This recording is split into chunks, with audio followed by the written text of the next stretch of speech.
میرے پاس ایک related question تھا اس کے ایک طرح کا کہ یہ کنفیوژن رہتی ہے کہ ہم جیلاٹین والی چیزیں کھا سکتے ہیں کہ نہیں. ادھر آگے آ کے بتا دو یا ذرا مائکرو فون ذرا دور رکھ کے پھر بات کرو. کہ ہم یہ کنفیوژن کافی رہتی ہے کہ ہم جیلاٹین کی چیزیں کھا سکتے ہیں کہ نہیں. ہم کیا جیلاٹین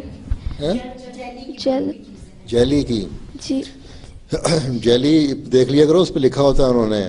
بعض دفعہ وہ سور کی ہڈیوں سے بناتے ہیں جیلاٹین, جی بعض دفعہ وہ عام اب دوسری حلال ہڈیوں سے بناتے ہیں جیلاٹین, بعض دفعہ سنتھیٹک جیلاٹین بنتی ہے. تو جہاں سور کی جیلاٹین لکھی ہوتی ہے وہ نہ کھاؤ, باقی جیلی کھا لو.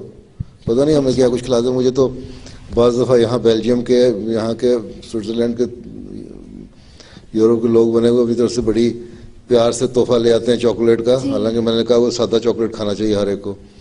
اور وہ اس کو میں تو بڑا خاص طور پہ پڑھ کے دیکھتا ہوں. شرابوں کی بھی, الکوہل کی بھی کئی قسمیں ہیں, وہ اس میں بھری ہوتی ہیں ہر ایک میں, اور تم لوگ سارے بڑے مزے سے لے کھا رہے ہوتے ہیں, بڑا مزہ آ رہا ہے. پہلے دیکھا کرو اس کو. ہر ایک جو ایزوٹڈ چاکلیٹس ہوتے ہیں نا, ان کو دیکھ کے پڑھ لیا کرو اس میں کس کس میں شراب ملی ہوئی ہے. مطلب اور شرابوں کی بھی کئی قسمیں, بعضوں کے تمہیں پتہ ہی نہیں, تم سمجھتے ہو کہ کوئی اچھی چیز ہے, ڈکشنری میں دیکھ لیا کرو, اس سے تم پتہ لگ جائے گا کہ یہ شراب کی خاص قسم ہے. تو یہ نہیں ہے کہ وائن اور بیئر اور فلاں چیز پڑی ہوئی ہے تو تبھی شراب ہے, اور بھی بہت ساری شرابوں کے نام ہیں.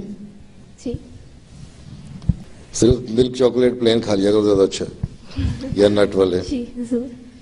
ہالینڈ والے بھی کھاتے ہیں چاکلیٹ زیادہ, بیلجیم والوں کو بڑا شوق ہے, وہ اچھے بھی بناتے ہیں اور شرابوں والے بھی بناتے ہیں.